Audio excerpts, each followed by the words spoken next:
Je questionne ce jour l'augmentation constante des féminicides au Cameroun. Le nombre de femmes tuées et violentées dans ce pays continue de croître de manière inquiétante. Et cette situation persiste en grande partie en raison de l'indifférence et surtout de l'inefficacité des réactions de nos autorités.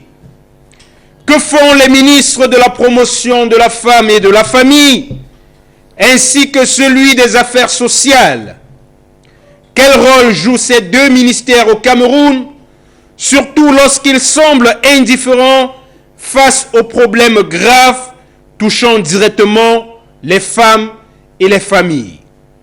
Ces postes gouvernementaux sont-ils simplement des positions décoratives au sein de notre société, mesdames et messieurs, sans impact direct? La question reste posée. En Afrique, les violences faites aux femmes sont devenues un phénomène malheureusement banal. Selon une étude de l'Organisation mondiale de la santé en 2021, 65% des femmes en Afrique centrale et 40% en Afrique de l'Ouest ont subi des violences. Au Cameroun, la situation est particulièrement préoccupante. Depuis le début de l'année 2023, par exemple, les chiffres communiqués par diverses sources associatives et institutionnelles sont alarmants. On observe une constante des féminicides largement couverts par les réseaux sociaux. En effet, 130 cas de féminicide avaient été enregistrés entre 2021 et 2022, pratiquement le même nombre entre 2019 et 2020.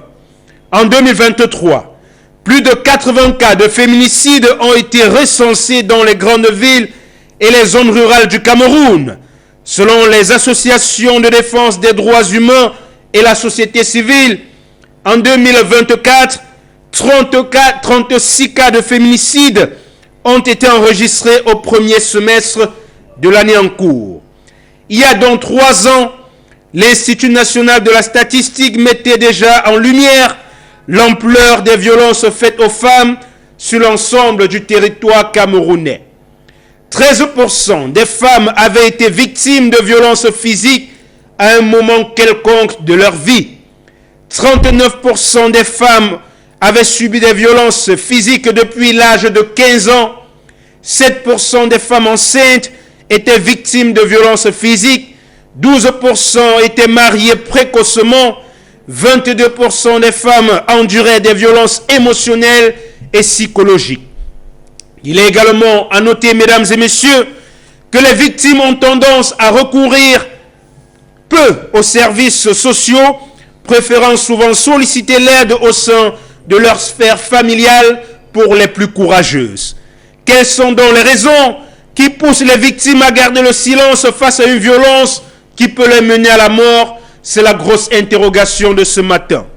Pour celles qui subissent des violences dans leur foyer, le bien-être de leurs enfants est souvent avancé comme raison pour justifier leur silence.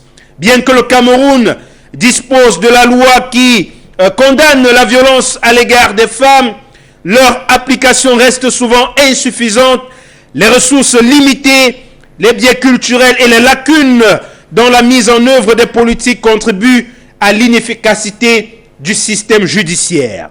Les attitudes culturelles, patriarcales et les normes sociales qui tolèrent ou minimisent les violences contre les femmes jouent un rôle crucial. Le manque de sensibilisation et d'éducation sur les droits des femmes et l'égalité exacerbe la situation. La société civile, les organisations non gouvernementales et la communauté internationale doivent elles aussi contribuer à faire pression sur les autorités pour qu'elles prennent des mesures concrètes afin de protéger les femmes et de lutter contre les violences basées sur le genre. Comment comprendre, mesdames et messieurs, que les personnes censées défendre activement cette cause restent silencieuses? Il était clairement établi dans le décret numéro 2005-08 du 29 mars 2005 portant organisation du ministère de la promotion de la femme et de la famille, que le ministre de la promotion de la femme et de la famille est responsable de l'élaboration de la mise en œuvre des mesures gouvernementales relatives au respect des droits de la femme ainsi qu'à la protection de la famille. De même, le décret numéro 2011/04 du 9 décembre 2011 portant organisation du gouvernement attribue au ministère des Affaires sociales la responsabilité de la politique gouvernementale en matière de prévention, d'assistance, de protection des personnes socialement vulnérables. Mesdames et messieurs, comment expliquer l'inefficacité de ces deux ministères face à ces problèmes aussi graves dans notre société? Est-ce là la paresse ou tout simplement un manque de volonté de nos deux ministres?